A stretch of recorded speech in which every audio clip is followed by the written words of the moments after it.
Hey everybody, I'm Dan Murrell here with my review of Spike Lee's latest film, his feature follow-up to the Oscar-winning BlackKklansman, Da 5 Bloods, which he made in conjunction with Netflix. That's where you can go watch it right now. It was released today. This is from a screenplay by Spike Lee and his Oscar-winning collaborator, Kevin Wilmot. They actually took a screenplay that was written a few years ago and adapted it to the film that we see today. And it stars Delroy Lindo, Clark Peters, Norm Lewis, and Isaiah Whitlock Jr. as four Vietnam veterans who return to Vietnam to retrieve the body of their fallen squad leader, who's played in flashbacks by Chadwick Boseman. That squad leader's name is Stormin' Norman, and we see a lot about the relationship between them, how he shaped their lives as young men, and how they became the older men who returned to Vietnam. But retrieving the body or the remains isn't the only thing on their plate. There's also another objective that you may know if you've seen the trailers and promotional materials, but that the movie reveals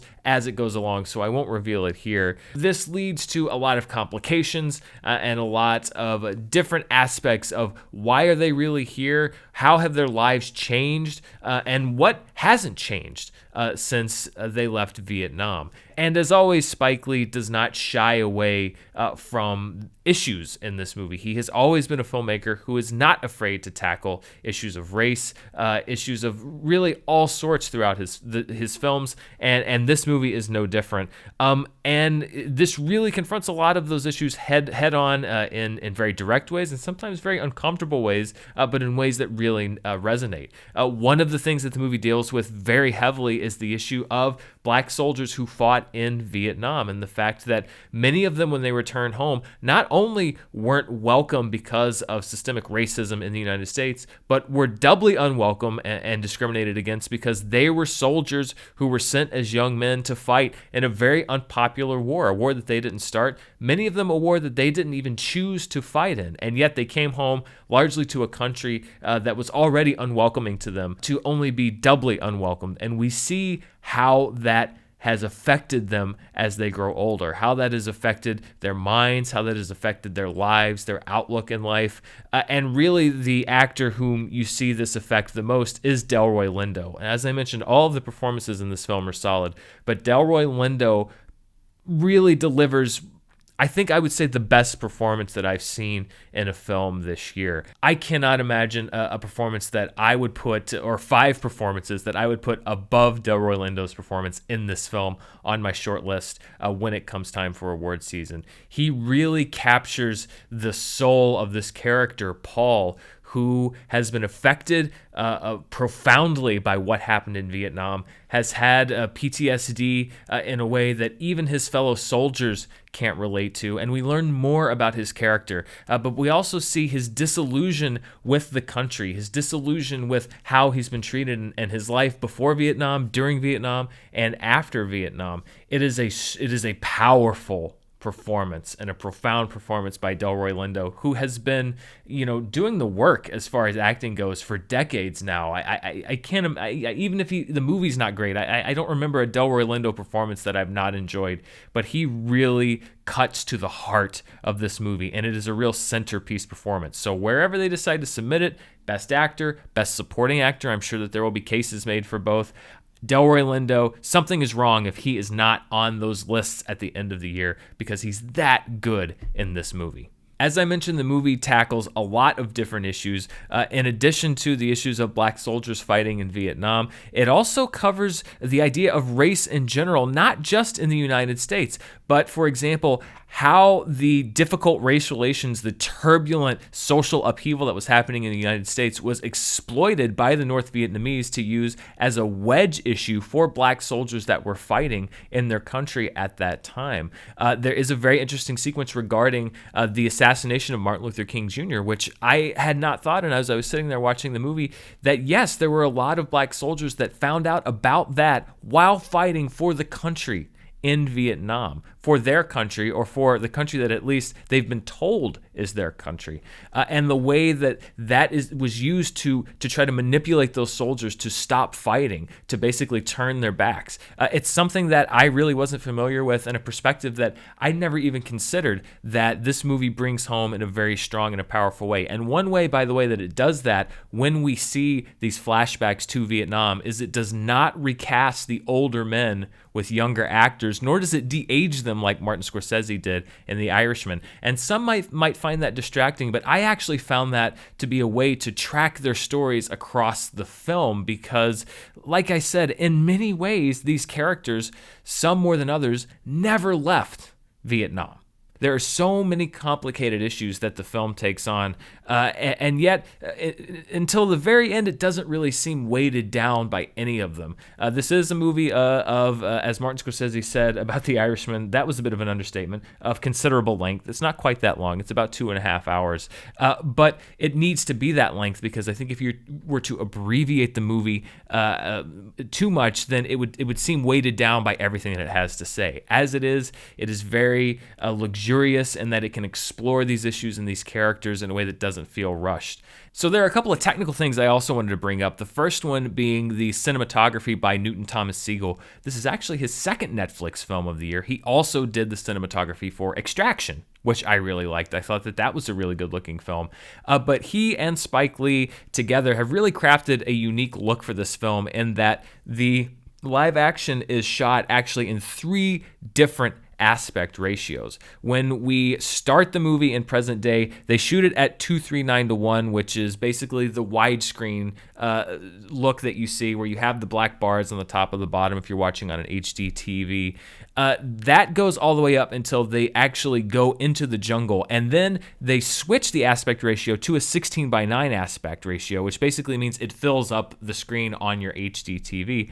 And in reading a little bit about the film, Newton Thomas Sigel said this was actually a conscious choice because they knew they were making the film for Netflix, and because they knew that most people would be watching the film on their HD TV, they decided to change the aspect ratio to be a little bit more immersive once you go into the jungle. And this is an effective way, I think, to sort of indicate that the movie has changed gears. It's similar to what was done in a really interesting movie from last year, Waves, where different aspect ratios were used in different areas of the story. There's another change in aspect ratio and also the type of film that's being shot. When we go to Flashbacks of Vietnam, that's shot in Academy Standard 1.33:1, and it's shot on 16mm film. And again, this is very effective because we're essentially seeing these flashbacks in the way that we're used to seeing the Vietnam War. It looks like war footage that was being sent back, the way that Americans saw the Vietnam War on television, the way that historians largely see the Vietnam War. And when you put it next to the digital photography of the rest of the film, it really sets those sequences apart and makes you feel like you are looking into the past. So a really interesting visual dynamic for the film between Newton Thomas Sigel and Spike Lee that I think worked. Could have been distracting, but actually worked for the movie and helped set these different parts of the film in very distinct looks. I also want to talk about Terence Blanchard, who has been a Spike Lee collaborator for many, many, many years, decades now at this point. The musical score is also really beautiful. It's very lush. It's almost a classic Hollywood score. And that actually works for this movie because this is a film that also tips its cap to a lot of classic Hollywood films. Of course, Apocalypse Now and Platoon, a lot of the key films about the Vietnam War, but also you throw in a dash of Treasure of the Sierra Madre, which I was actually picking up some of those vibes and wondering if that was an intentional homage or not, and then we get a couple of, again, tips of the cap that make it a little more obvious. But it's a movie that's full of twists and turns. As I mentioned, toward the end, because there are so many different elements that have been introduced, I feel the movie's weighted down a little bit by the need to tie all of those elements together, but in the end, it is tied together in a very meaningful way as we see how each character moves forward from the events of the film. And in many ways, some of the ways that it ties together are tragically I was going to say more relevant than perhaps Spike Lee intended, given the nature of current events, given what's happened in the last few weeks here in the United States. But maybe it's that we are now seeing everywhere on the screen, on the news, on the streets where we live, the kind of urgency that Spike Lee has felt for his entire career. So it may not be that this movie is more relevant than it was when Spike Lee made it. It may just be that we now feel the relevance that Spike Lee himself has been advocating for and feeling for his entire life and for his entire career as a director. So there is so much going on with this movie that works. Performances, the look of it, the feel of it, so many of the issues that are addressed in it. I'm very sensitive to issues now that involve veterans and people coming home from wars. I share my life with a veteran, Mara. These are her dog tags. This is her shipwreck. She's a Navy veteran. These issues, looking at it, I look at them from a different perspective than I did even a few years ago. When you look at Spike Lee as a filmmaker, I really think that from his first film, obviously, everyone has known that he is a great director. But he's doing something that I see a lot of his contemporaries, Quentin Tarantino would be another one, where they've always been great filmmakers. But we're seeing now, as they get into their third or maybe fourth decade of making movies, a mastery of all the tools of cinema. And you see this combined knowledge of every film that they've made, everything that they've learned, both before they became directors and in the decades that they've been making movies. And when you look at directors, you never really know what course their trajectory their careers are going to take. Some of them peak early, some of them stay consistently great throughout their careers, some of them peak later in their careers.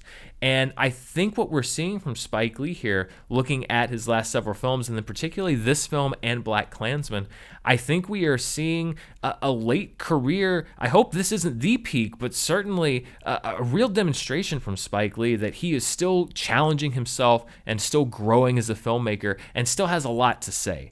And I think that those are tools that every great director needs and that Spike Lee certainly has. So it's a big recommendation for me for Da 5 Bloods, one of the best movies that I've seen this year. And again, as I mentioned in particular, Delroy Lindo's performance needs to stay in the forefront when it comes to talking about the best performances of the year, because he is brilliant in this movie. So did you check out Da 5 Bloods yet? Are you planning to check it out on Netflix soon? Let me know in the comments down below. And as always, thank you so much for joining me here on YouTube. If you want to talk even more movie stuff, I'm over on Patreon at patreon.com/Dan Murrell. I have a monthly movie commentary that just went live. I did one for Hereditary. We have Dan's monthly movie club happening very soon, our monthly patron Q&A. A lot of fun stuff happening over there, so feel free to check me out there, or stay tuned right here on YouTube. I'm always here with charts, news, reviews, everything that's going on, and it seems like we may be getting new movies soon-ish. We'll see, but I hope to be doing even more reviews in the very near future. As always, thank you for watching, and I'll see you next time.